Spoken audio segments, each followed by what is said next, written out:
En el principio, cuando el universo aún guardaba los ecos de las palabras del Creador, existía un orden perfecto. Los cielos resonaban con cánticos angelicales, la tierra florecía en inocencia, y entre ambos reinos, los vigilantes mantenían la armonía cósmica como guardianes eternos. Sus nombres eran leyenda incluso antes de su caída: Samjasa, el Señor de los Cielos; Azazel, el forjador de llamas; Penemue, el escriba de los misterios; Casdaye, el viento que susurra secretos. 200 en total, cada uno comandando legiones de ángeles menores, cada uno poseedor de conocimientos que podían alterar la realidad misma. Durante milenios observaron a la humanidad desde las alturas celestiales. Veían nacer civilizaciones, florecer imperios, morir héroes. Eran testigos silenciosos del drama humano, protectores invisibles que alejaban demonios y bendecían cosechas.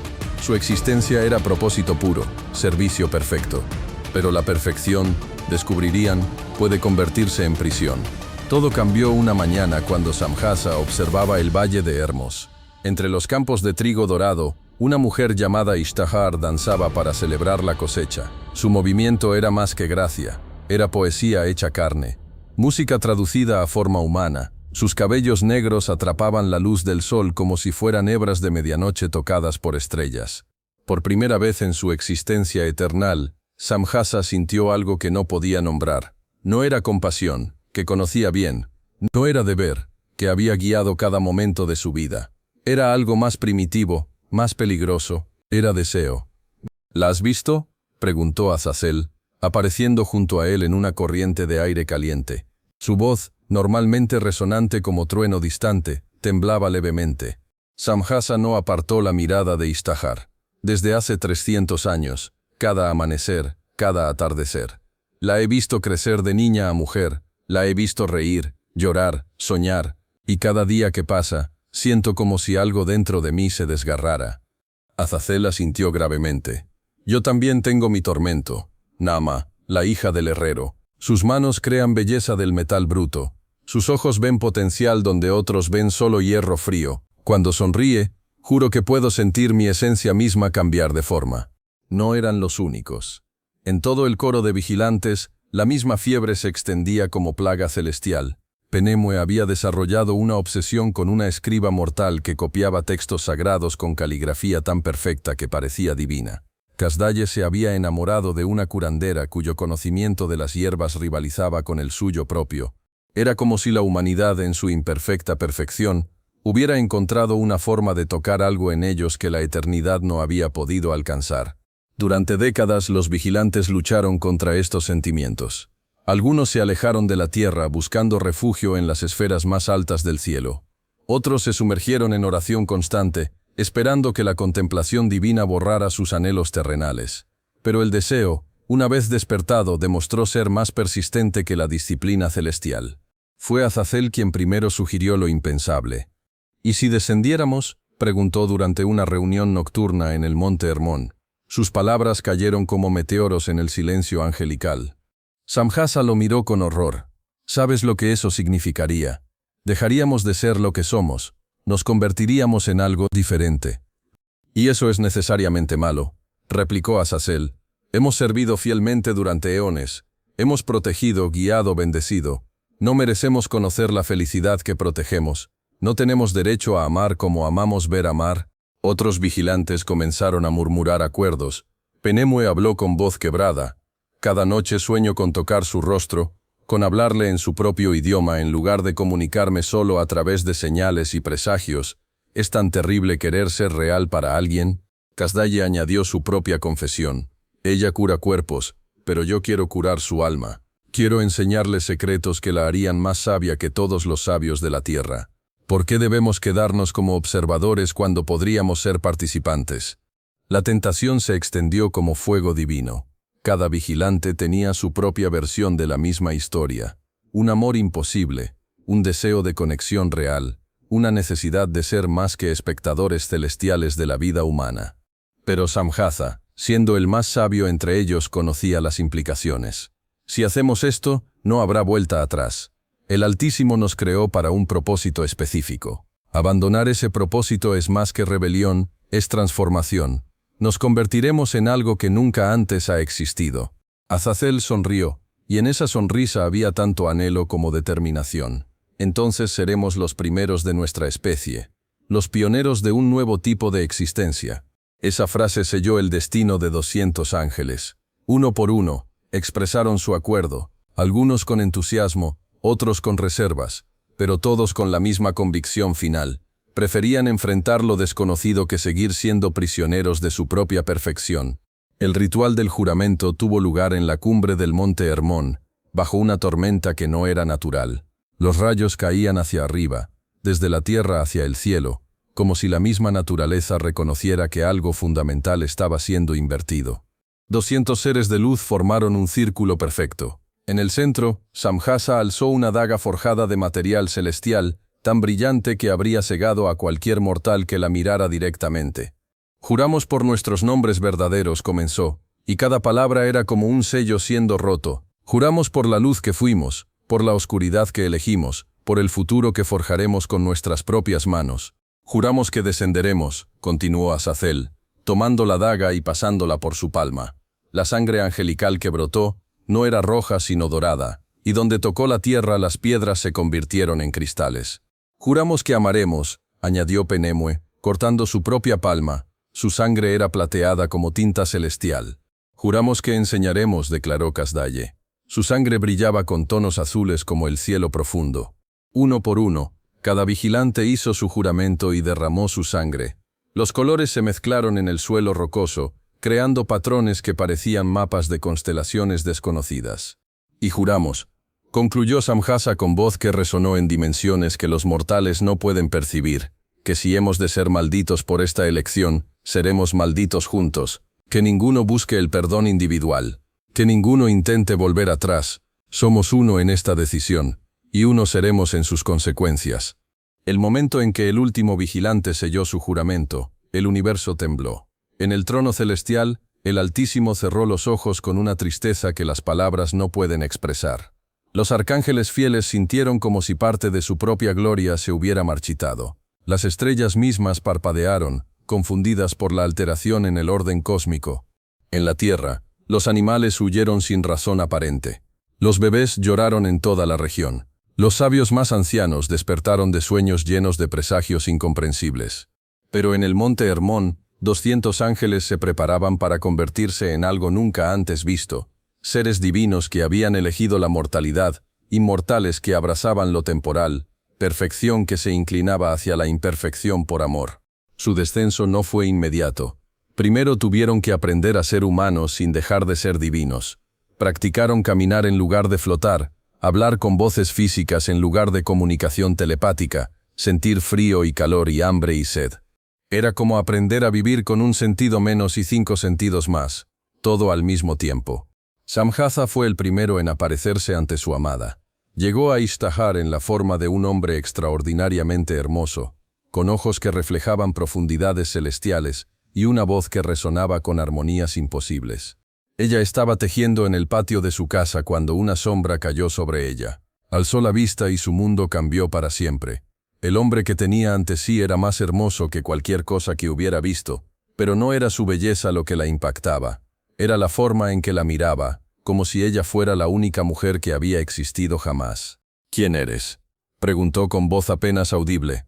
Samjasa sonrió, y en esa sonrisa había siglos de anhelo finalmente liberado. «Soy quien ha estado esperando toda su existencia para conocerte. Soy quien te ha amado desde antes de que nacieras. Soy Samjasa, y he venido a hacerte mi esposa».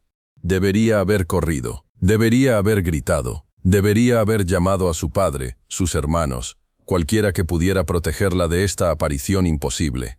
En cambio, se levantó lentamente, dejó caer su tejido, y caminó hacia él como si hubiera estado esperando ese momento toda su vida. Cuando él extendió su mano, ella la tomó sin dudar. El momento en que sus pieles se tocaron, ambos supieron que habían cruzado un punto de no retorno. Los otros vigilantes siguieron pronto el ejemplo de su líder.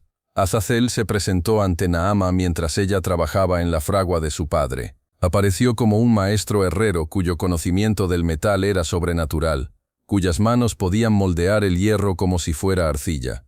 Penemue encontró a su escriba copiando un texto sagrado. Se acercó como un erudito de tierras lejanas, con conocimiento de idiomas que ella nunca había escuchado, pero que de alguna manera podía entender cuando él hablaba.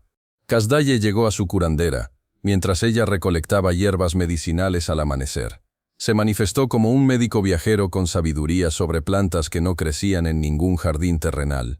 Una por una, las hijas de los hombres fueron cortejadas por seres que eran más que hombres pero menos que los dioses que una vez fueron, y una por una, cayeron bajo el hechizo de un amor que trascendía las leyes naturales. Pero el amor de los vigilantes no era como el amor humano, era intenso hasta la obsesión, profundo hasta la adoración, perfecto hasta resultar abrumador.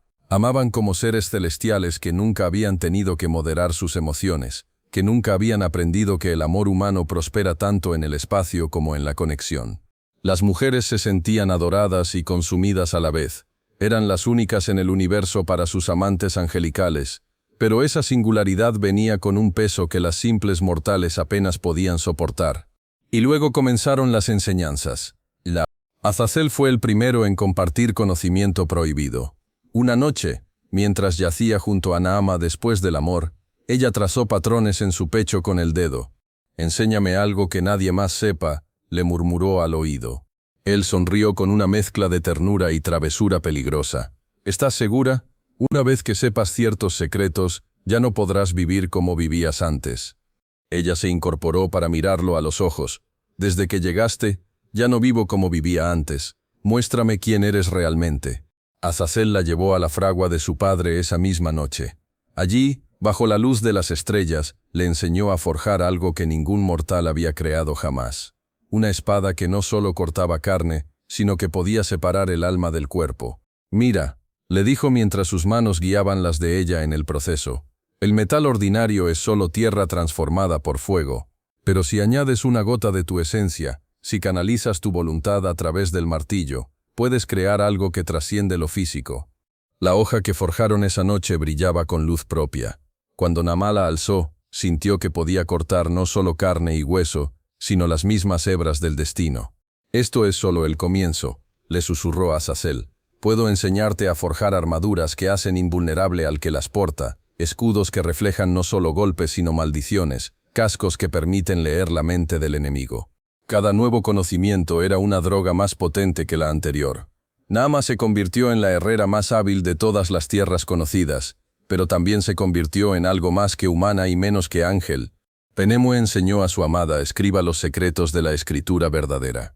No solo cómo hacer marcas que representaran sonidos, sino cómo crear símbolos que tenían poder inherente.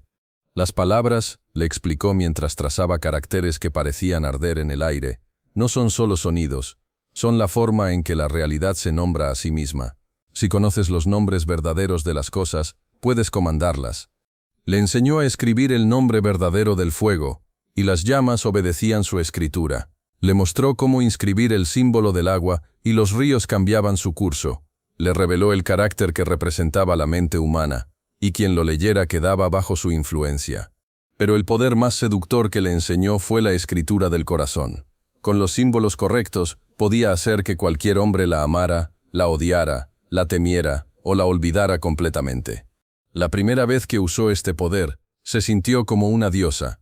La 10ª vez comenzó a preguntarse si algún sentimiento hacia ella había sido jamás real. Casdaye instruyó a su curandera en el verdadero conocimiento de las plantas. No solo qué hierbas curaban qué enfermedades, sino cómo las plantas estaban conectadas con los cuerpos celestiales, cómo sus propiedades cambiaban según las fases de la luna y la posición de las estrellas. Cada planta, le explicó mientras caminaban por bosques que parecían más vivos en su presencia, tiene un espíritu. Si sabes cómo hablar con ese espíritu, puedes persuadirlo de potenciar sus propiedades naturales.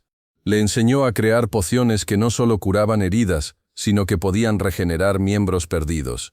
Le mostró cómo destilar esencias que prolongaban la vida, que intensificaban los sentidos, que abrían la mente a visiones del futuro. Pero también le enseñó el lado oscuro de su arte. Cómo las mismas plantas que curaban podían matar con dosificaciones diferentes, cómo ciertas combinaciones podían inducir locura, parálisis o dolor tan intenso que la víctima rogaría por la muerte. Y le reveló el secreto más peligroso de todos, cómo crear sustancias que alteraban el alma misma, que podían convertir a un santo en demonio o a un cobarde en héroe.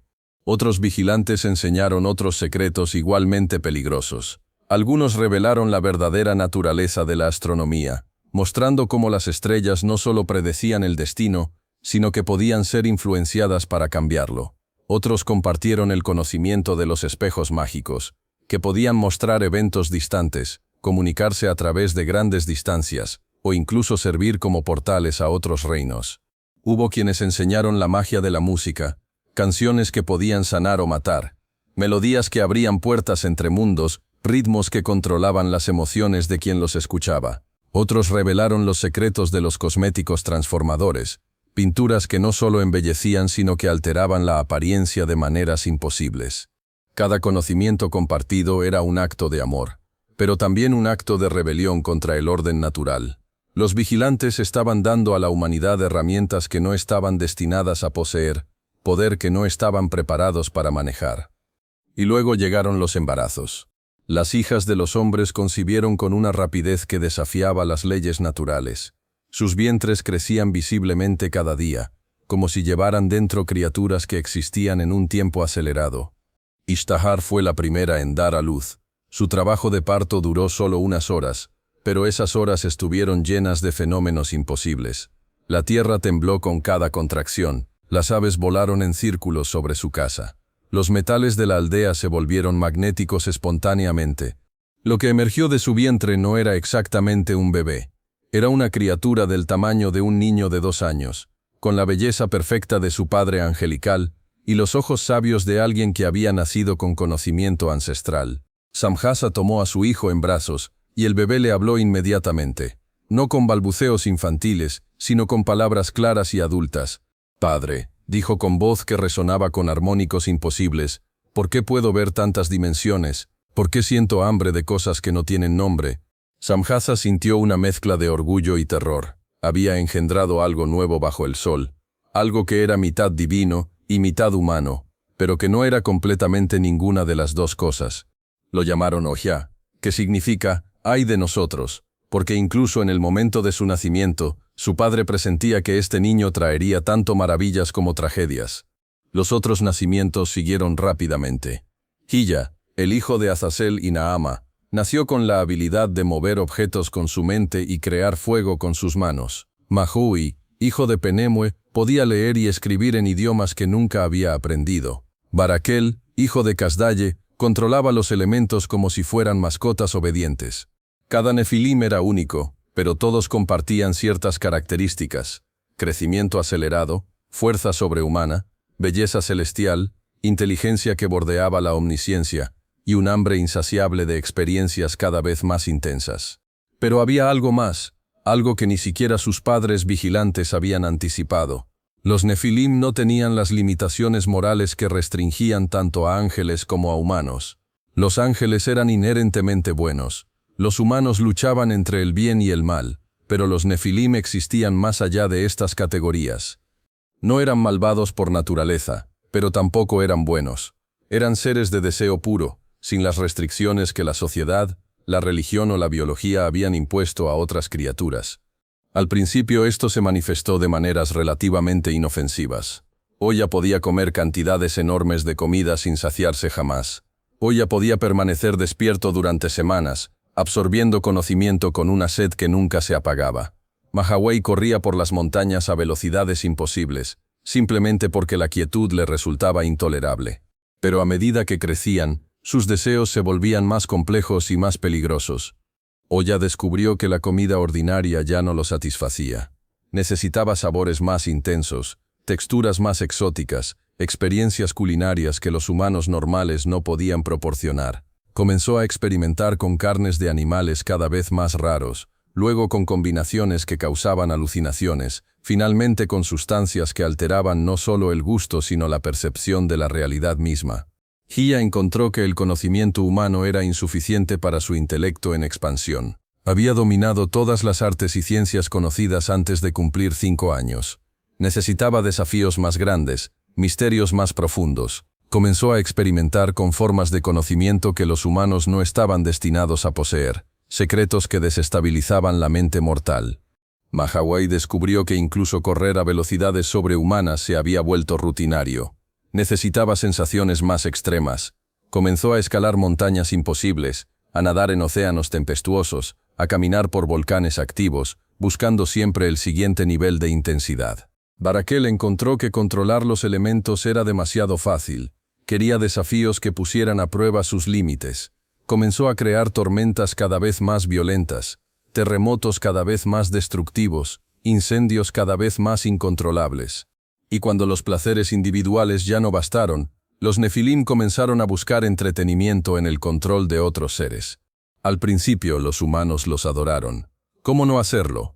Eran hermosos más allá de la comprensión mortal, poderosos más allá de la imaginación humana, sabios más allá de lo que cualquier erudito podía aspirar. Parecían ser dioses caminando entre mortales. Los Nefilim disfrutaron de esta adoración por un tiempo. Era placentero ser venerado, tener templos construidos en su honor, escuchar oraciones dirigidas a ellos en lugar de al Creador distante. Pero incluso la adoración se volvió aburrida eventualmente. Oya fue el primero en darse cuenta de que el poder sobre otros podía ser más interesante que ser adorado por ellos. En lugar de simplemente aceptar ofrendas de comida, comenzó a dictar exactamente qué debían comer sus adoradores. Experimentó con dietas que alteraban sus personalidades, que los hacían más agresivos o más sumisos, que cambiaban su apariencia física.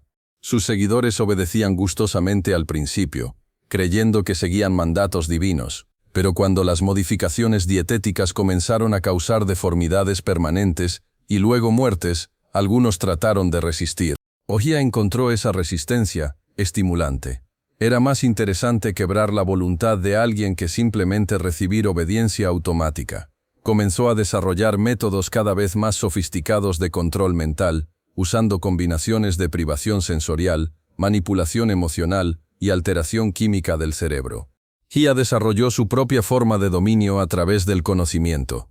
Descubrió que podía usar su intelecto superior para manipular las mentes de los humanos de formas que ellos ni siquiera percibían. Podía plantar ideas en sus cabezas que crecían hasta convertirse en obsesiones. Podía alternar entre hacer a alguien sentirse brillante o estúpido, sabio o ignorante, simplemente controlando qué información les revelaba y cómo se la presentaba. Creó un culto de eruditos que competían desesperadamente por sus migajas de sabiduría, dispuestos a traicionar amigos, familias, incluso sus propias creencias morales por la oportunidad de aprender un secreto más de su maestro divino. Mahaway encontró placer en las competencias físicas extremas. Organizó torneos donde los humanos competían en desafíos cada vez más peligrosos por el privilegio de servirle. Al principio eran carreras y luchas relativamente inofensivas, pero pronto escalaron a combates a muerte, carreras por acantilados que causaban muertes regulares, pruebas de resistencia que dejaban a los participantes permanentemente dañados. Lo más perturbador era que Mahaway no forzaba a nadie a participar. Su presencia misma, su carisma sobrenatural, hacía que los humanos quisieran impresionarlo sin importar el costo. Barakel desarrolló una fascinación con el terror. Descubrió que podía usar sus poderes elementales no solo para demostrar poder, sino para crear experiencias de miedo más intensas que cualquier cosa que los humanos hubieran experimentado naturalmente. Creaba tormentas personalizadas que seguían a individuos específicos durante días. Conjuraba terremotos menores que sacudían solo la casa de una persona, dejando el resto de la aldea intacto. Invocaba rayos que caían peligrosamente cerca pero nunca mataban realmente, manteniendo a sus víctimas en un estado constante de terror anticipatorio. Y cuando el miedo se volvía rutinario, comenzó a experimentar con la esperanza. Salvaba a las mismas personas que había aterrorizado, las curaba, las bendecía, las hacía sentir amadas y protegidas. Luego, cuando se relajaban completamente, comenzaba el ciclo de terror nuevamente. El patrón de adoración seguida de dominación se extendió a través de todos los Nefilim.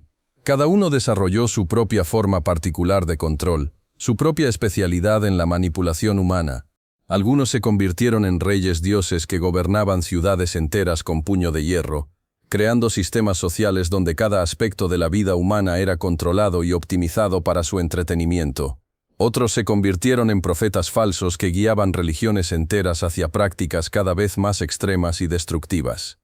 Hubo quienes se especializaron en la guerra, enseñando a diferentes tribus humanas técnicas de combate cada vez más devastadoras, luego instigando conflictos entre ellas por diversión. Otros se enfocaron en la corrupción moral, tentando a los humanos hacia vicios cada vez más elaborados y autodestructivos. Pero quizás los más peligrosos fueron aquellos que se especializaron en la corrupción de la naturaleza misma. Usando conocimiento heredado de sus padres vigilantes, comenzaron a experimentar con la creación de nuevas formas de vida. Al principio crearon híbridos simples, caballos con alas, leones con cabezas humanas, serpientes que podían hablar.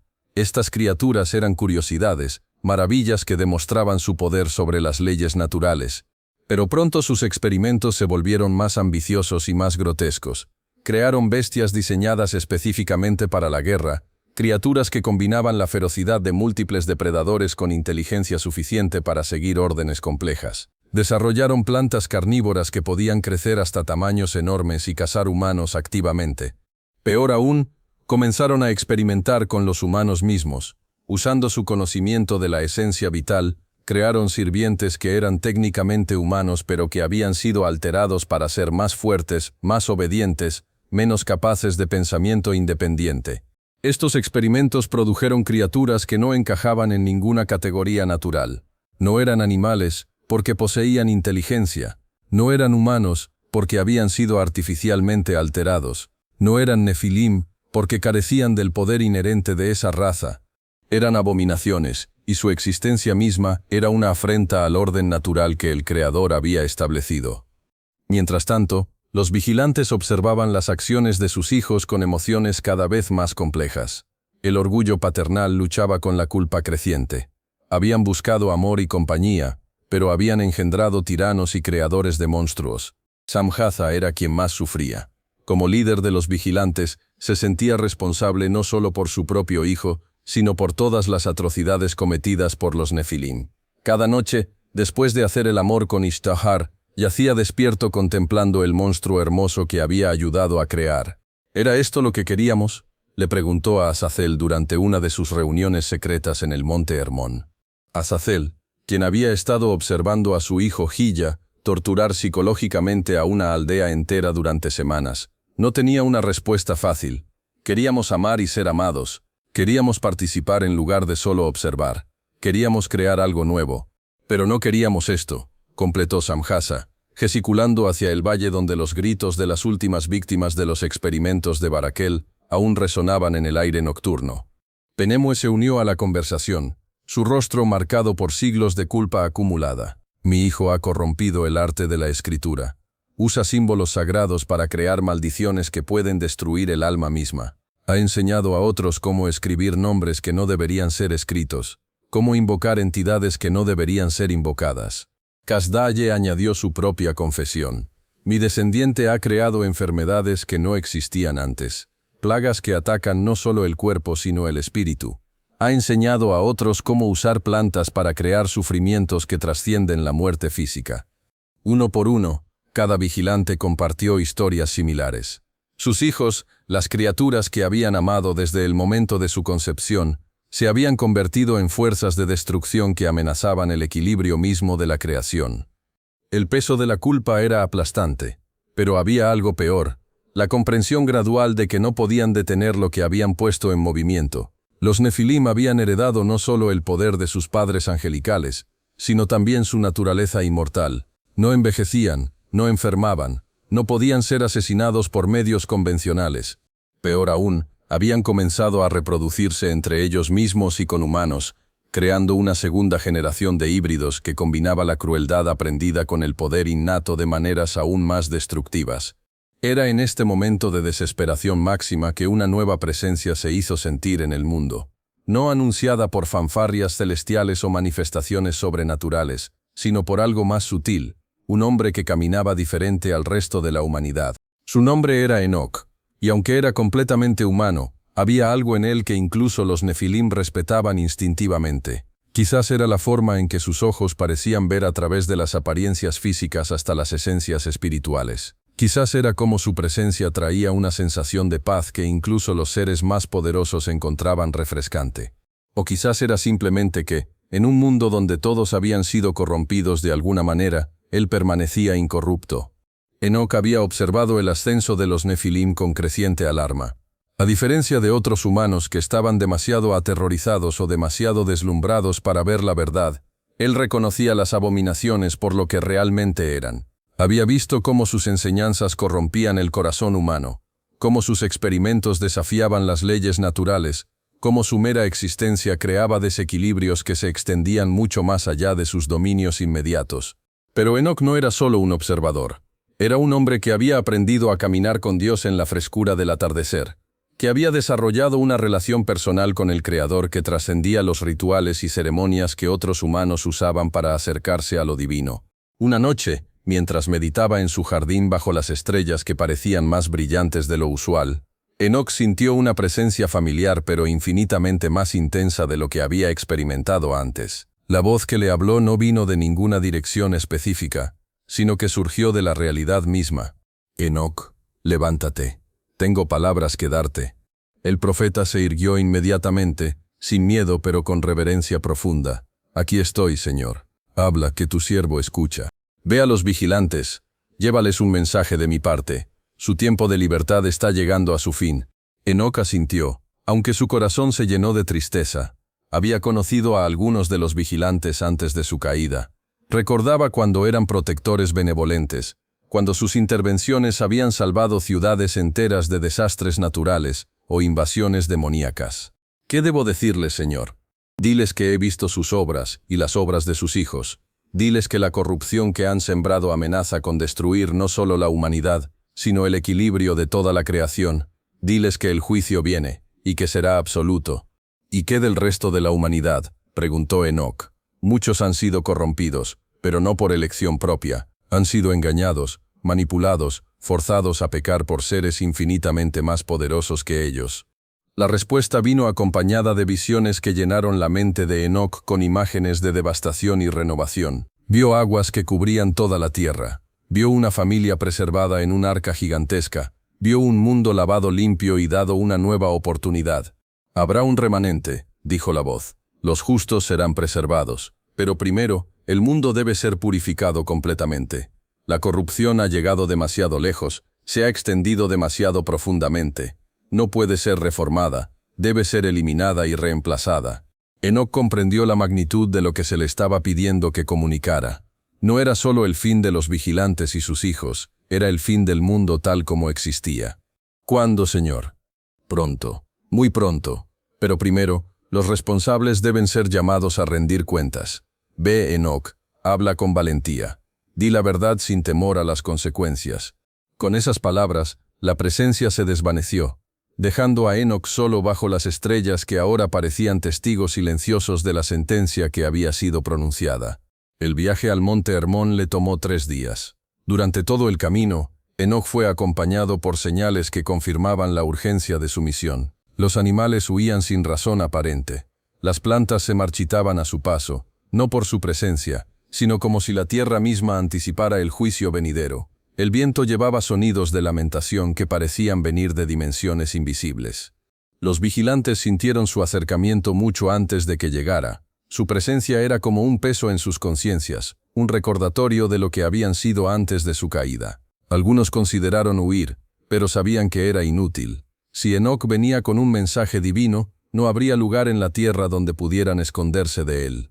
Samjaza fue quien salió a recibirlo en el sendero rocoso que llevaba a la cumbre. El otrora majestuoso líder de los vigilantes había cambiado durante los siglos desde su descenso. Su belleza celestial permanecía, pero ahora estaba empañada por líneas de preocupación y ojos que habían visto demasiada destrucción. Enoc el caminante, dijo con voz que intentaba ser casual pero que no podía ocultar la tensión subyacente. Es un honor recibir al hombre que habla cara a cara con el Altísimo. Enoc lo estudió con ojos que veían más allá de las apariencias físicas. Samjaza de las alturas respondió con tono neutral. Ojalá viniera con mejores noticias. Así que traes noticias. Intervino Azazel, apareciendo junto a su líder con una sonrisa que no llegaba a sus ojos. Esperábamos que tal vez viniera simplemente de visita. Ha pasado mucho tiempo desde que un hombre justo pisó nuestro dominio. Enoc miró a ambos vigilantes con expresión de profunda tristeza. Vengo porque me han enviado. Vengo con palabras que preferiría no tener que pronunciar. Vengo con un mensaje que rompe mi corazón entregar. Otros vigilantes comenzaron a reunirse alrededor de ellos. Penemue emergió de las sombras, sus ropas manchadas con tintas que parecían moverse por sí solas. Casdalle llegó desde los jardines prohibidos que había cultivado, con aromas de plantas que no deberían existir flotando a su alrededor. Pronto, los 200 se habían reunido en un círculo irregular alrededor del profeta solitario. El contraste era llamativo, seres de belleza sobrenatural y poder cósmico, rodeando a un simple mortal que parecía pequeño e insignificante en comparación. Pero había algo en la postura de Enoc que hacía que incluso los vigilantes más arrogantes se sintieran humildes. Estaba de pie con la confianza quieta de alguien que sabía exactamente quién era y por qué estaba allí. Hermanos que una vez fueron, comenzó Enoc, y esas palabras cayeron como piedras en el silencio cósmico, guardianes que fueron apartados para proteger, ángeles que conocían la gloria del trono celestial, ¿qué se han vuelto? Algunos de los vigilantes bajaron la mirada, incapaces de sostener la mirada penetrante del profeta. Otros se irguieron desafiantemente, aunque sus posturas traicionaban la incomodidad que sentían. «Hemos evolucionado», respondió Azazel con voz que intentaba sonar orgullosa. «Hemos crecido más allá de nuestras limitaciones originales. Hemos creado algo nuevo bajo el sol». «¿Nuevo?», repitió Enoc, y en esa palabra había ecos de dolor cósmico. «¿Llaman nuevo a la corrupción que se extiende como cáncer por toda la creación? Llaman evolución al sufrimiento sin precedentes que sus hijos han desatado sobre los inocentes». «Nuestros hijos son poderosos», insistió Samjasa, pero su voz carecía de convicción. «Son hermosos, inteligentes, capaces de maravillas que ningún ser ha logrado antes». «Son abominaciones», replicó Enoc con voz que resonó con autoridad profética. «Son híbridos que no deberían existir, combinaciones de naturalezas que nunca debieron mezclarse, y en su existencia misma, han creado desequilibrios que amenazan con deshacer toda la creación». El profeta comenzó a caminar lentamente alrededor del círculo de vigilantes, sus ojos encontrándose con los de cada uno mientras hablaba. Hoy ha aprendido a alimentarse no solo de comida, sino de la esencia vital de otros seres. Sus experimentos han creado hambrunas que no pueden ser satisfechas por ninguna cosecha terrenal. Ha enseñado a otros su arte, y ahora hay humanos que consumen las almas de sus propios hermanos. Samjasa flinchó como si hubiera sido golpeado físicamente. Hiya ha corrompido el don del conocimiento hasta convertirlo en una herramienta de dominación mental absoluta. Ha creado cultos de eruditos que han perdido su humanidad en la búsqueda de secretos que destruyen sus mentes. Ha enseñado formas de escritura que pueden reescribir la realidad misma, alterando los fundamentos de lo que es verdadero. Penemue cerró los ojos, incapaz de negar las acusaciones. Mahawei ha convertido la fuerza física en un fin en sí mismo, creando competencias que glorifican la violencia y la destrucción. Ha enseñado artes marciales que no solo matan el cuerpo, sino que torturan el alma. Sus seguidores han desarrollado formas de combate que pueden dañar incluso a los inmortales. Casdalle se encogió sobre sí mismo, sintiendo el peso de su responsabilidad. Barakel ha aprendido a usar los elementos no para crear, sino para sembrar terror y desesperación. Ha desarrollado tormentas que persiguen a individuos específicos, terremotos que atacan solo a los justos, fuegos que consumen la esperanza misma. Ha enseñado a otros cómo usar la naturaleza como arma de tortura psicológica. El vigilante mencionado cayó de rodillas, abrumado por la verdad de las palabras del profeta. «Y estos son solo los primeros», continuó Enoc inexorablemente. «Los otros Nefilim han desarrollado sus propias formas de corrupción, sus propias especialidades en el mal. Algunos han aprendido a crear enfermedades que atacan el alma además del cuerpo. Otros han desarrollado formas de arte que inducen locura en quienes las contemplan. Hay quienes han pervertido la música hasta convertirla en una herramienta de control mental, y otros que han corrompido la arquitectura para crear estructuras que literal y figurativamente encierran las almas de quienes viven en ellas». El profeta se detuvo en el centro del círculo, su voz subiendo hasta que resonó desde las montañas circundantes. Pero peor que todas estas corrupciones individuales es el efecto que han tenido sobre la humanidad en general. Han enseñado a los hombres que el poder es más valioso que la sabiduría, que la fuerza es más importante que la justicia, que el deseo personal justifica cualquier atrocidad. Han mostrado que los dioses pueden ser crueles, egoístas, caprichosos, y los humanos han aprendido a ser como los dioses que adoran. Los vigilantes permanecían en silencio, cada uno perdido en la contemplación de su propia culpa. Finalmente, fue Samjasa quien encontró valor para hablar. «¿Qué podemos hacer?», preguntó con voz quebrada. «¿Cómo podemos reparar lo que hemos roto?». Enoc lo miró con ojos llenos de compasión, pero su respuesta fue implacable. «No pueden. El daño es demasiado extenso, demasiado profundo. Ha alcanzado los fundamentos mismos de la realidad. La corrupción que han sembrado se ha extendido tan lejos que solo un acto de renovación completa puede eliminarla». «¿Qué significa eso?», susurró Penemue.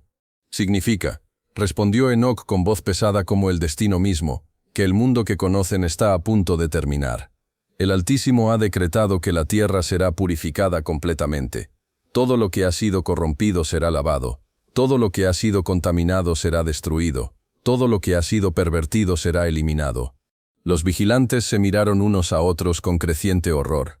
Algunos habían esperado castigo, pero esto era más que castigo, era aniquilación. «¿Y nuestros hijos?», preguntó Azazel con voz apenas audible. «Serán destruidos», respondió Enoc sin vacilación. «Todos y cada uno de ellos. Los Nefilim no pueden ser reformados porque no fueron creados para existir. Son aberraciones que deben ser eliminadas para que el orden natural pueda ser restaurado. ¿Y nosotros?», serán juzgados según sus obras. Aquellos que muestren arrepentimiento genuino tal vez encuentren misericordia en el día final. Pero su tiempo de libertad en este mundo ha terminado. Serán encadenados en lugares de oscuridad hasta que llegue el momento de su juicio definitivo». Un lamento se alzó del círculo de vigilantes, un sonido de pesar tan profundo que las montañas mismas parecieron eco de él. Era el llanto de seres que habían sido casi divinos y que ahora enfrentaban la pérdida de todo lo que habían llegado a amar. «¿Hay algo que podamos hacer?», imploró Samjasa. «¿Alguna forma de salvar al menos a algunos de nuestros hijos, los más jóvenes, los que aún no han participado en las peores atrocidades?». Enoc negó con la cabeza lentamente. «La decisión ya ha sido tomada. Los instrumentos del juicio ya han sido designados. Los ángeles fieles han recibido sus órdenes. No hay apelación posible». Pero luego, su expresión se suavizó ligeramente. «Sin embargo, hay una cosa que pueden hacer. Pueden intentar enseñar a sus hijos a usar sus últimos días para reparar algo del daño que han causado. Pueden tratar de guiarlos hacia actos de misericordia en lugar de más crueldad. No cambiará su destino final, pero podría aliviar algo del sufrimiento que han causado». «¿Y servirá de algo?», preguntó Casdaye con esperanza desesperada. «En términos del juicio final, no», admitió Enoc. «Pero para las almas que podrían ser consoladas, para los corazones que podrían ser sanados, para las vidas que podrían ser salvadas en estos últimos días, sí, servirá de algo». Era una pequeña esperanza, pero para seres que enfrentaban la condenación eterna, incluso una pequeña esperanza era un regalo precioso. Los vigilantes pasaron esa noche en concilio, debatiendo cómo proceder. Algunos, liderados por Azazel, argumentaron que deberían luchar. Eran poderosos, tenían ejércitos de Nefilim a su disposición, conocían secretos que podrían usarse como armas contra sus acusadores celestiales. Otros, siguiendo a Penemue, propusieron que deberían huir. El universo era vasto, había dimensiones y reinos más allá del alcance inmediato de la justicia divina. Tal vez podrían encontrar refugio en algún lugar donde pudieran existir sin interferencia. Pero fue Samjasa quien finalmente habló con la voz de la sabiduría. «Hermanos», dijo con cansancio infinito, «hemos corrido hacia nuestro destino con los ojos abiertos desde el momento que decidimos descender. Sabíamos que habría consecuencias. Sabíamos que el Altísimo no permitiría que nuestras acciones quedaran sin respuesta para siempre. ¿Propones que simplemente nos rindamos?», preguntó Azazel con indignación. «Propongo que enfrentemos nuestro destino con la dignidad que una vez poseímos», respondió Samjasa, «que usemos el tiempo que nos queda para hacer lo que Enoc sugirió. Tratar de minimizar el daño, ayudar donde podamos, mostrar a nuestros hijos que existe un camino diferente al que han estado siguiendo». No todos estuvieron de acuerdo, pero la mayoría reconoció la sabiduría en las palabras de su líder. Los próximos meses fueron un periodo extraño e irreales, lleno de intentos desesperados de redención parcial. Algunos vigilantes tuvieron éxito en convencer a sus hijos de moderar sus excesos. Unos pocos Nefilim, especialmente los más jóvenes, respondieron a los ruegos de sus padres y comenzaron a usar sus poderes para ayudar en lugar de dominar. Pero la mayoría de los híbridos estaban demasiado corrompidos, demasiado acostumbrados a su estilo de vida de dominación absoluta. Veían los cambios de comportamiento de sus padres como signos de debilidad, no de sabiduría. Algunos incluso se rebelaron abiertamente contra los vigilantes, estableciendo sus propios dominios independientes donde continuaron e intensificaron sus prácticas destructivas. Fue durante uno de estos conflictos entre vigilantes arrepentidos y nefilim rebeldes que las señales del juicio inminente comenzaron a manifestarse más claramente. El cielo comenzó a cambiar de color al atardecer, tomando tonos que ningún ojo mortal había visto antes. Las estrellas se movían de sus posiciones tradicionales, formando configuraciones que parecían símbolos de algún lenguaje cósmico. Los vientos llevaban sonidos que no provenían de ninguna fuente terrestre, cánticos angelicales que hablaban de justicia inminente. Los animales comenzaron a comportarse de manera extraña, huyendo hacia las montañas como si sintieran una catástrofe que se aproximaba. Las plantas crecían de manera acelerada y luego se marchitaban súbitamente, como si la naturaleza misma estuviera preparándose para un cambio fundamental. Pero la señal más clara de todas fue la aparición de las figuras luminosas en el cielo nocturno. Al principio, solo los más sensitivos podían verlas. Formas vagamente humanoides que se movían entre las estrellas con propósito evidente. Pero gradualmente, se volvieron visibles para todos. 4 seres de luz y poder que descendían lentamente hacia la tierra, cada uno portando instrumentos de juicio divino. Miguel el Guerrero llegó primero, su presencia anunciada por auroras que aparecían en cielos donde nunca antes se habían visto. Llevaba cadenas que brillaban con fuego celestial, ataduras forjadas con la esencia misma de la justicia divina. Gabriel el mensajero siguió, su aparición marcada por vientos que soplaban en patrones imposibles, llevando mensajes en idiomas que solo los corazones podían entender. Su misión era clara: sembrar discordia entre los nefilim para que se destruyeran unos a otros. Rafael el sanador descendió entre lluvia que caía hacia arriba, gotas que sanaban la tierra mientras se elevaban hacia el cielo. Su tarea era atar al más corrupto de los vigilantes y preparar el camino para la renovación que vendría después de la destrucción. Finalmente, Uriel el fuego de Dios apareció en medio de llamas que ardían sin consumir, fuego que purificaba en lugar de destruir. Él sería quien advirtiera a los justos y quien supervisaría la destrucción final de los corruptos. Los vigilantes sintieron el acercamiento de sus antiguos hermanos con emociones mezcladas de terror y alivio. Terror por el castigo que sabían que venía, pero alivio de que finalmente la espera había terminado. Samjasa reunió a sus compañeros una última vez en la cumbre del monte Hermón. Alrededor de ellos la realidad misma parecía estar preparándose para la transformación. El aire vibraba con energías que no pertenecían al mundo natural. «Hermanos», dijo con voz que resonó con ecos de su antigua autoridad angelical, «hemos llegado al final de nuestro experimento. En pocas horas, tal vez días, nuestro tiempo en este mundo habrá terminado». Algunos de los reunidos lloraban lágrimas que brillaban como estrellas líquidas. Otros permanecían en silencio, perdidos en la contemplación de todo lo que habían ganado y perdido. «¿Se arrepienten?», preguntó finalmente Penemue. «¿Lamentan la elección que hicimos?». Samjasa consideró la pregunta cuidadosamente antes de responder. «Me arrepiento del daño que hemos causado. Me arrepiento de los sufrimientos que nuestros hijos han infligido a los inocentes. Me arrepiento de haber puesto en movimiento fuerzas que no pudimos controlar. Pero no me arrepiento de haber amado», continuó. «No me arrepiento de haber querido ser más que observadores distantes. No me arrepiento de haber deseado conocer la conexión, la intimidad, la experiencia de estar verdaderamente vivo». Azazel asintió gravemente. «Nuestro error no fue amar. Nuestro error fue creer que podríamos tener todo lo que queríamos sin consecuencias. Creímos que podríamos cambiar las reglas fundamentales de la existencia sin cambiar nosotros mismos en el proceso». Casdalle añadió su propia reflexión. «Pensamos que el conocimiento por sí solo sería suficiente para guiarnos, pero el conocimiento sin sabiduría, el poder sin responsabilidad, el amor sin límites, todo eso llevó a la destrucción». Mientras hablaban, las primeras señales del juicio final comenzaron a manifestarse en el mundo inferior. Miguel había llegado a la tierra y había comenzado su trabajo. Los nefilim más poderosos, aquellos que se creían inmunes a cualquier forma de castigo, comenzaron a encontrarse con una resistencia que no podían superar. Oya, el primogénito de Samjasa, Estaba en medio de uno de sus experimentos más elaborados cuando sintió la presencia del arcángel. Había estado intentando crear una nueva forma de vida que combinara la esencia de múltiples especies con fragmentos de poder angelical robado. La criatura que yacía en su mesa de laboratorio era una abominación incluso para los estándares de los Nefilim, parte humano, parte bestia, parte demonio, imbuida con suficiente poder para rivalizar con los propios vigilantes. Estaba a punto de darle vida cuando una voz resonó en su laboratorio como trueno contenido. «Oya, hijo de la transgresión, tu tiempo ha terminado». El Nefilim se volvió para encontrarse cara a cara con Miguel, y por primera vez en su existencia sintió miedo real. No el miedo estimulante que había aprendido a disfrutar induciendo en otros, sino el terror absoluto de enfrentar un poder infinitamente superior al suyo.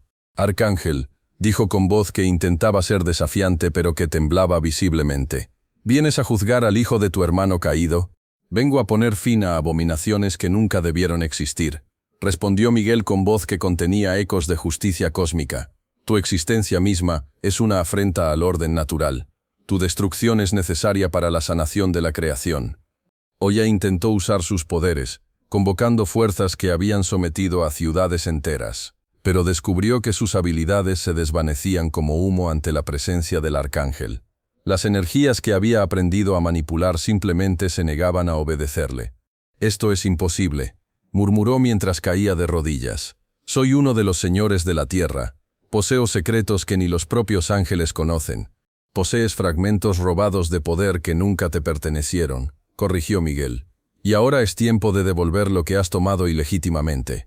El arcángel extendió su mano, y Oya sintió como si su esencia misma estuviera siendo desentrañada. Los poderes que había acumulado, los conocimientos que había adquirido, las habilidades que había desarrollado, todo comenzó a fluir fuera de él como agua a través de un dique roto. Pero en lugar de la muerte rápida que esperaba, el proceso era lento y doloroso. Miguel no estaba simplemente destruyendo al Nefilim, estaba deshaciendo cuidadosamente todo lo que había llegado a ser, separando los elementos celestiales de los terrenales, purificando lo que podía ser salvado y eliminando lo que estaba irreparablemente corrompido. Mientras Oya se desintegraba lentamente, el resto de sus hermanos Nefilim comenzaron a experimentar destinos similares. Cada uno enfrentó un final apropiado para sus crímenes específicos, pero todos enfrentaron el mismo resultado final, la disolución completa de su existencia híbrida. Gabriel, mientras tanto, había comenzado su propia misión. En lugar de confrontar directamente a los Nefilim, sembró suspicacias y paranoia entre ellos. Sus voces secretas susurraron en las mentes de los híbridos, alimentando rivalidades que ya existían y creando nuevas desconfianzas donde antes había habido cooperación. Los resultados fueron inmediatos y devastadores. Los Nefilim, que habían trabajado juntos para mantener su dominación sobre la humanidad, comenzaron a volverse unos contra otros. Alianzas que habían durado siglos se desintegraron en cuestión de días. Hermanos que habían compartido secretos y territorios se convirtieron en enemigos mortales. Las guerras que siguieron fueron como nada que el mundo hubiera visto antes. Cuando seres con poderes casi divinos luchan sin restricciones, la devastación trasciende lo físico. Ciudades enteras fueron borradas no solo del mapa, sino de la existencia misma. Montañas fueron movidas, ríos fueron redirigidos. Incluso el clima fue alterado por las fuerzas desatadas en estos conflictos. Rafael trabajaba de manera más sutil pero igualmente efectiva. Su misión era atar a Azazel, el más corrupto de los vigilantes, pero también tenía la tarea de preparar la preservación de algunos elementos que servirían para el mundo que vendría después del juicio. Encontró a Azazel en las profundidades de una fortaleza subterránea que había construido, rodeado por los productos de siglos de experimentación prohibida. Las paredes estaban cubiertas con diagramas que mostraban cómo alterar la realidad fundamental, estanterías llenas de sustancias que podían corromper el alma misma, y armas capaces de matar incluso a los inmortales. Azazel, hermano que fue, dijo Rafael con voz llena de tristeza infinita. Has ido más lejos en el camino de la corrupción que cualquier otro. Tu influencia ha sido como veneno en las venas de la creación. Azazel se volvió hacia su visitante con una sonrisa que no contenía humor. Rafael el sanador, vienes a curarme de mi maldad, supongo. Vengo a impedirte que causes más daño, respondió Rafael. Tu tiempo de libertad ha terminado. ¿Y dónde estuviste cuando tus hermanos necesitaban sanación? Replicó Azazel con amargura. ¿Dónde estuviste cuando luchábamos contra deseos que nunca habíamos sentido antes? ¿Dónde estuviste cuando necesitábamos guía para manejar emociones que no entendíamos? Rafael no tenía respuesta fácil para esas preguntas. La verdad era que él y los otros arcángeles fieles habían observado la caída de los vigilantes sin intervenir, siguiendo órdenes que no cuestionaron hasta que fue demasiado tarde. No vine a debatir el pasado, dijo finalmente. Vine a asegurar el futuro. Con esas palabras, el arcángel desplegó las cadenas que había traído del trono celestial. No eran de metal físico, sino de justicia solidificada, de consecuencias hechas tangibles. Azazel intentó resistir, convocando todo el poder que había acumulado durante siglos de experimentación. El laboratorio se llenó de energías caóticas mientras los dos seres angelicales luchaban, uno para escapar, el otro para cumplir su misión divina. Pero el resultado nunca estuvo en duda. Azazel había ganado poder a través de medios corruptos, mientras que Rafael operaba con la autoridad completa del trono celestial. Gradualmente las cadenas se enroscaron alrededor del vigilante caído, no solo restringiendo su cuerpo sino sellando sus habilidades. «Serás llevado a las profundidades de Dudael», le informó Rafael mientras completaba su tarea. «Allí permanecerás hasta el día del juicio final, contemplando las consecuencias de tus elecciones». Mientras Azazel era arrastrado hacia su prisión eterna, Uriel comenzó la parte más crucial de su misión, encontrar y advertir al último justo que quedaría sobre la tierra. Noé estaba trabajando en su viñedo cuando el arcángel se le apareció. A diferencia de las manifestaciones dramáticas que habían marcado la llegada de los otros ángeles, Uriel se presentó de manera simple, como un viajero que buscaba refugio por la noche.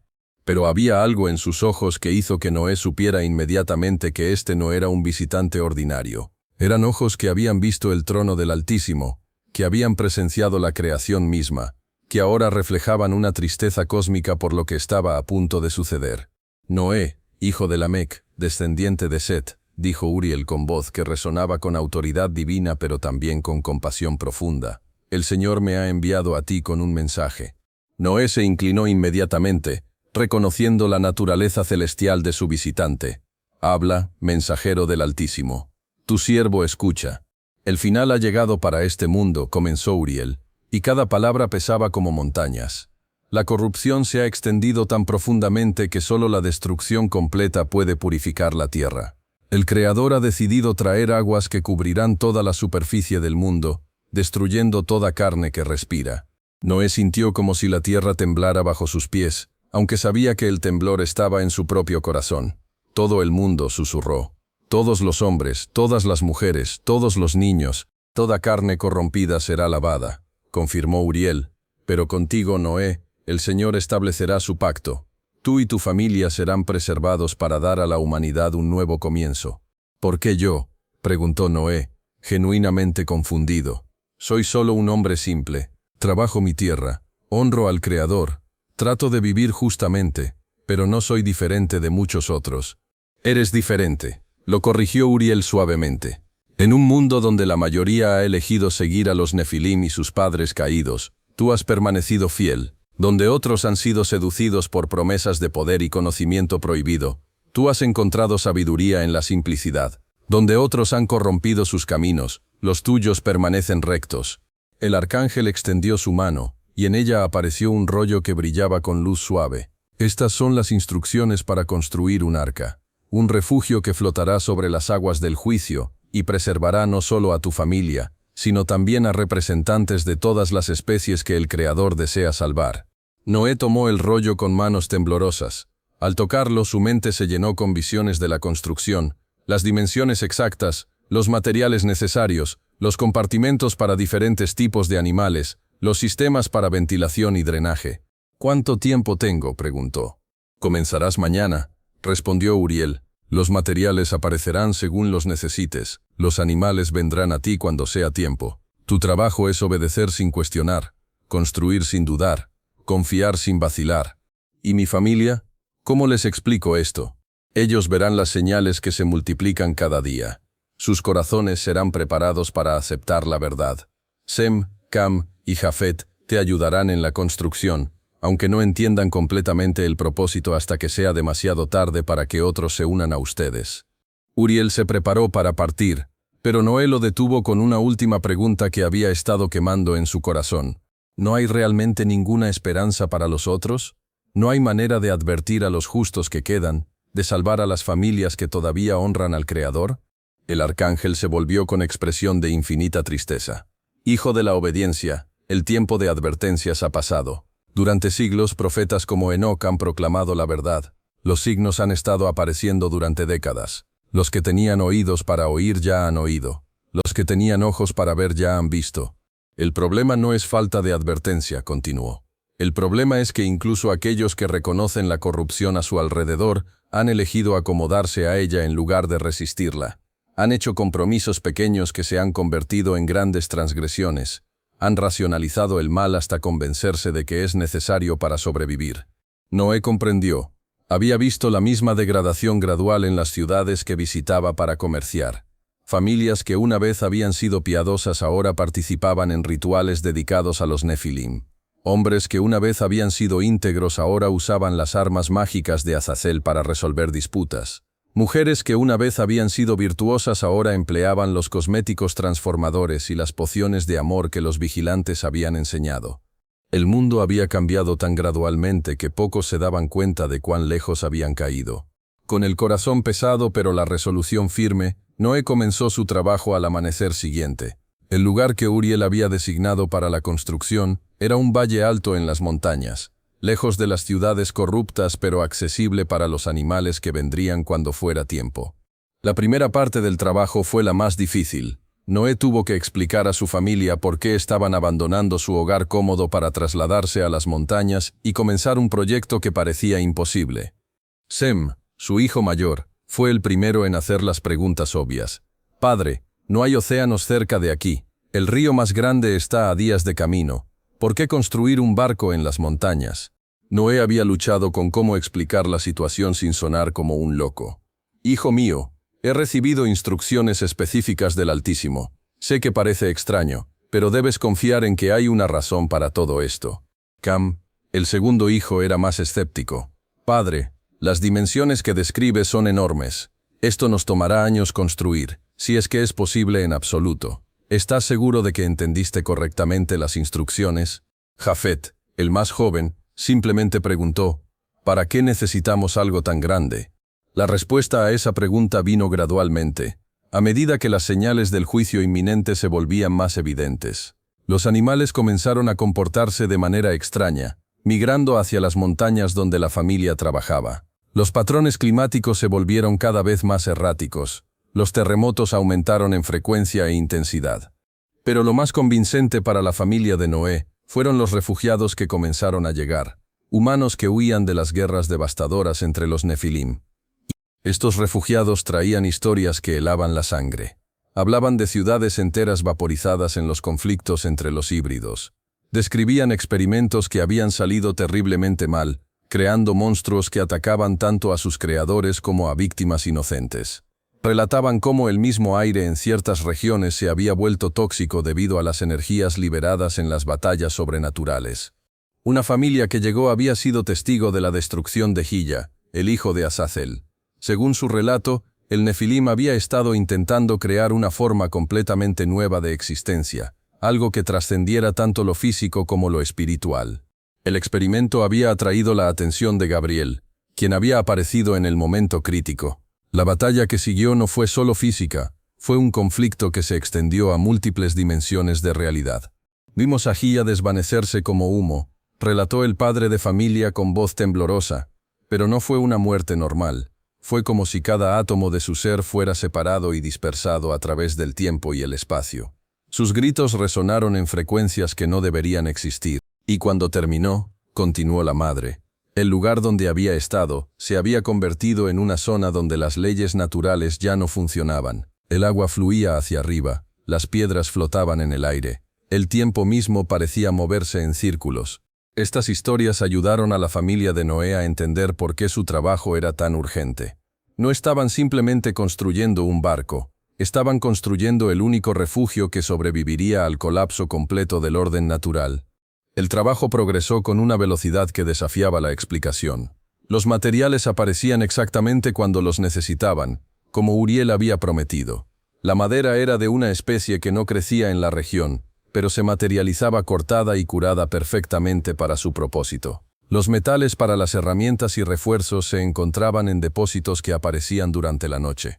Más misterioso aún, el conocimiento técnico necesario parecía fluir hacia Noé y sus hijos sin que tuvieran que aprenderlo conscientemente. Técnicas de construcción naval que ninguno de ellos había estudiado se volvían intuitivamente obvias. Sistemas de ingeniería que habrían desafiado a los mejores artesanos de las ciudades se desarrollaban naturalmente bajo sus manos. Sem se especializó en los aspectos estructurales, diseñando un casco que podía resistir fuerzas que ningún barco anterior había enfrentado. Cam se enfocó en los sistemas internos, ventilación, drenaje, almacenamiento de alimentos y agua. Jafet trabajó en los compartimentos para animales, creando espacios que podrían acomodar especies de todos los tamaños y temperamentos. Las esposas de los hijos contribuyeron con conocimientos sobre preservación de alimentos, medicina herbal y cuidado de animales que habían heredado de generaciones anteriores pero que ahora parecían intensificados sobrenaturalmente. La esposa de Noé coordinó todo el proyecto, asegurándose de que cada detalle fuera considerado, desde las necesidades dietéticas de diferentes especies hasta los sistemas de eliminación de desechos que serían necesarios durante un viaje de duración incierta. Mientras la familia trabajaba, el mundo a su alrededor continuaba desintegrándose.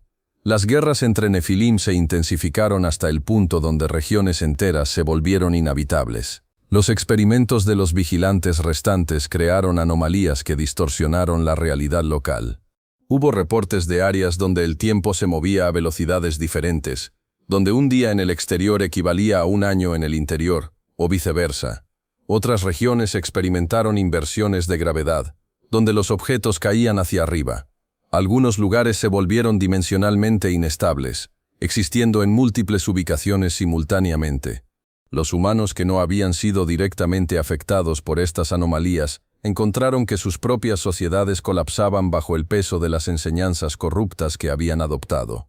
Las ciudades que habían prosperado usando las técnicas mágicas de los vigilantes ahora se encontraban dependientes de poderes que sus maestros ya no podían o querían proporcionar. Gobiernos enteros cayeron cuando los Nefilim que los habían estado apoyando fueron destruidos o se involucraron en guerras fratricidas. Economías que dependían del comercio de objetos mágicos colapsaron cuando la producción se detuvo debido a los conflictos. Peor aún, muchas de las tecnologías y conocimientos que los humanos habían adoptado resultaron ser inherentemente destructivos sin la supervisión constante de sus creadores originales. Armas que se habían vuelto semiautónomas comenzaron a atacar indiscriminadamente. Pociones que requerían renovación regular dejaron a sus usuarios en estados de agonía cuando ya no pudieron obtener los ingredientes necesarios. Fue en este contexto de colapso universal que llegó el día final. Noé despertó sabiendo que era diferente, aunque no habría podido explicar por qué. El aire mismo parecía vibrar con expectativa. Los animales que habían estado llegando gradualmente durante las últimas semanas comenzaron a formar filas ordenadas, como si respondieran a una señal que solo ellos podían escuchar. Su familia también lo sintió. Sin necesidad de palabras, todos entendieron que el tiempo de preparación había terminado. El tiempo de refugio había llegado. Uriel apareció una última vez, su forma ahora brillando con una intensidad que apenas permitía mirarlo directamente.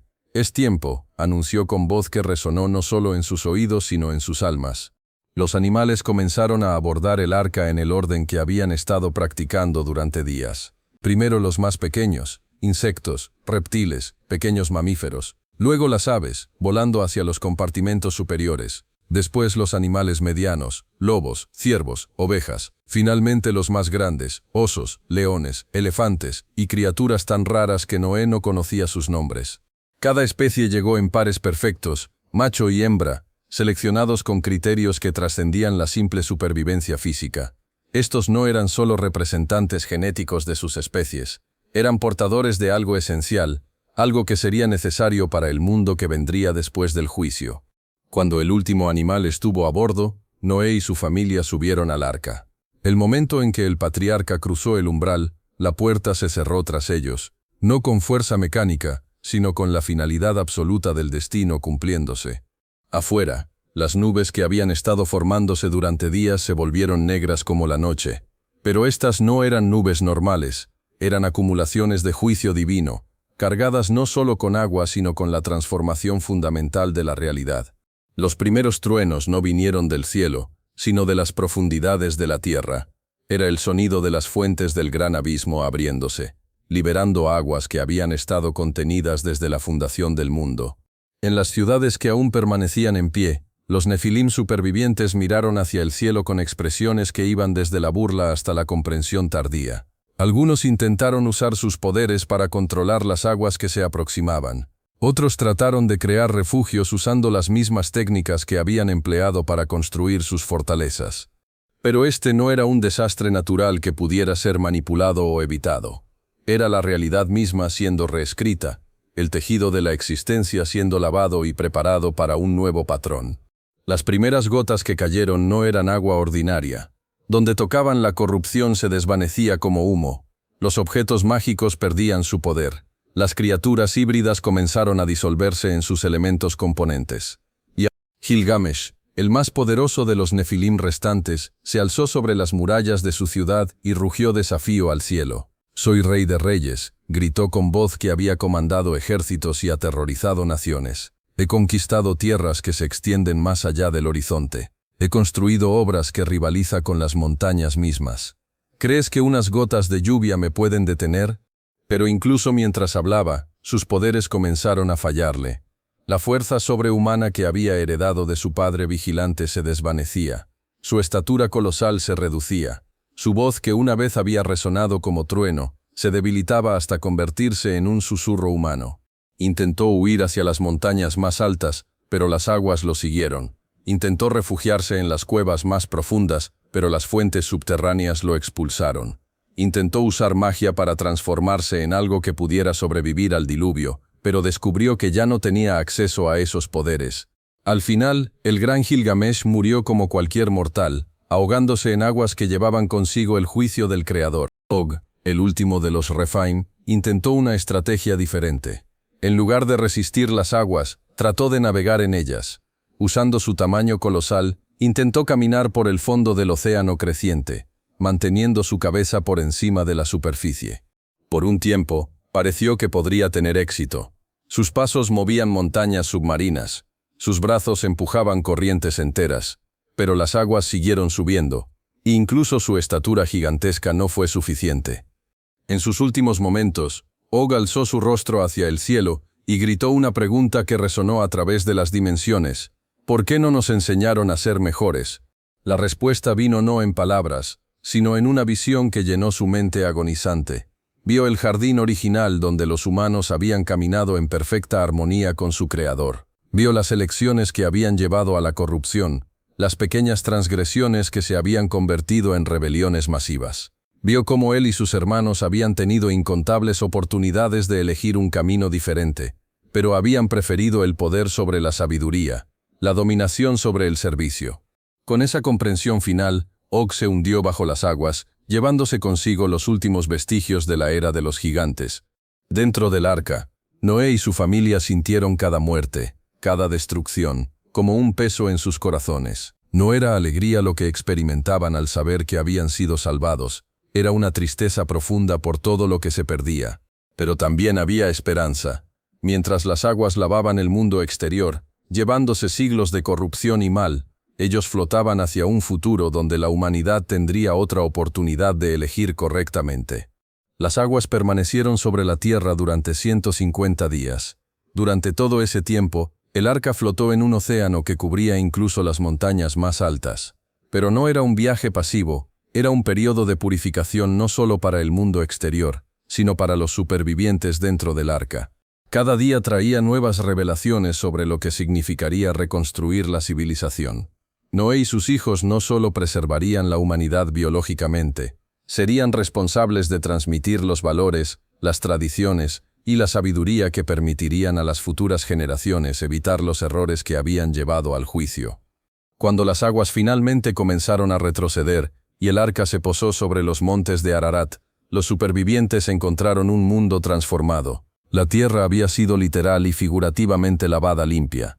Las ciudades corruptas habían desaparecido sin dejar rastro. Los experimentos monstruosos de los nefilim habían sido borrados. Incluso el paisaje mismo había sido alterado, creando nuevas montañas, nuevos ríos, nuevos valles. Era, en todos los sentidos, un nuevo mundo. Lo primero que hizo Noé al salir del arca fue construir un altar. No un altar elaborado como los que había visto en las ciudades de los gigantes, sino una simple pila de piedras donde ofrecer sacrificios de gratitud al Creador que los había preservado. El humo de su ofrenda se alzó en el aire limpio, llevando consigo no solo el aroma de los animales sacrificados, sino las oraciones de un corazón agradecido. Y cuando el humo llegó al cielo, algo extraordinario sucedió. Las nubes se separaron, revelando colores que nunca antes habían existido en el espectro visible. Era más que un arco iris, era una promesa hecha visible, un pacto entre el Creador y su creación de que nunca más sería destruida de esa manera. Noé comprendió el significado inmediatamente. No era solo una promesa de que no habría otro diluvio global, era una garantía de que la humanidad tendría siempre la oportunidad de elegir correctamente, sin importar cuán lejos pudiera caer. Sus hijos se dispersaron para explorar este nuevo mundo, cada uno llevando consigo las semillas de civilizaciones futuras. Sem se dirigió hacia el este, donde sus descendientes fundarían pueblos que preservarían la memoria del Creador. Cam fue hacia el sur, donde sus hijos construirían grandes imperios pero también lucharían con las tentaciones del poder. Jafet se expandió hacia el norte y el oeste, llevando consigo tecnologías y conocimientos que se desarrollarían de maneras que Noé apenas podía imaginar. Pero incluso mientras la nueva humanidad se extendía por la tierra limpia, las semillas de futuros conflictos ya estaban siendo plantadas. Porque aunque el mundo había sido purificado de la corrupción externa, el corazón humano permanecía sin cambios fundamentales. En las profundidades espirituales donde los vigilantes habían sido encadenados, Samjasa y sus compañeros observaban el nuevo comienzo con emociones complejas. Habían perdido todo lo que habían ganado, sus esposas mortales, sus hijos híbridos, su libertad para caminar por la tierra. Pero también habían ganado algo inesperado: perspectiva. Viendo la humanidad comenzar de nuevo, sin la influencia corruptora de los Nefilim, los vigilantes caídos podían observar lo que podrían haber ayudado a crear si hubieran elegido diferentemente. Podían ver el potencial que siempre había existido en la raza humana, pero que había sido oscurecido por siglos de manipulación y mal ejemplo. Algunos de los vigilantes encadenados encontraron en esta observación una forma de redención parcial. Aunque no podían deshacer sus errores pasados, podían al menos usar su experiencia para comprender mejor la naturaleza del libre albedrío y las consecuencias de las elecciones mal hechas. Azazel, en su prisión en Dudael, se convirtió en el más reflexivo de todos. Había sido el más entusiasta en la corrupción de la humanidad, el más dispuesto a compartir conocimientos prohibidos. Ahora, en la soledad eterna, contemplaba cómo ese mismo conocimiento podría haber sido usado constructivamente si se hubiera compartido con sabiduría en lugar de impulso. Mientras tanto, en la tierra renovada, aparecieron señales de que el ciclo de la tentación y la caída no había terminado completamente. Entre los descendientes de Cam, surgieron hombres de gran estatura, guerreros poderosos que recordaban vagamente a los Nefilim de antaño. No eran híbridos angelicales como sus predecesores, eran completamente humanos, pero de alguna manera, los genes que habían creado los gigantes originales habían sobrevivido al diluvio, dormidos en el código genético humano, esperando las condiciones adecuadas para manifestarse nuevamente. Estos nuevos gigantes no poseían los poderes sobrenaturales de los Nefilim originales, pero su tamaño y fuerza los convertían en figuras formidables. Algunos se convirtieron en protectores de sus pueblos, otros en tiranos que dominaban por la fuerza. Anakim, Emim, Samsumim. Los nombres de estos nuevos linajes de gigantes comenzaron a extenderse por la tierra, llevando consigo ecos de terrores antiguos. No eran tan poderosos como sus predecesores antediluvianos, pero eran suficientemente formidables para crear nuevas mitologías, nuevos temores, nuevas tentaciones hacia la adoración de lo físicamente superior. Y así, el mundo entró en una nueva era, una era donde la humanidad había sido dada otra oportunidad, pero donde las lecciones del pasado tendrían que ser aprendidas nuevamente por cada generación. Los vigilantes permanecían encadenados, sus experimentos terminados, sus híbridos destruidos, pero su legado persistía de formas más sutiles, en las memorias genéticas de poderes perdidos, en los susurros de conocimientos prohibidos que aún circulaban entre los sabios, en la tentación eterna de usar el poder para dominar en lugar de servir. El mundo había sido lavado, pero no cambiado fundamentalmente. La libertad de elegir entre el bien y el mal permanecía, con todas sus posibilidades gloriosas y todas sus consecuencias terribles.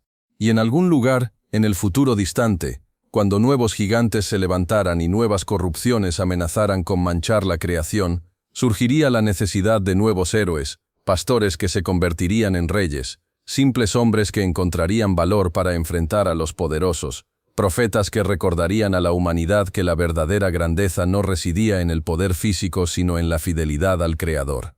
El ciclo continuaría, porque esa era la naturaleza del libre albedrío, la oportunidad perpetua de elegir, de caer, de levantarse, de aprender y de elegir nuevamente.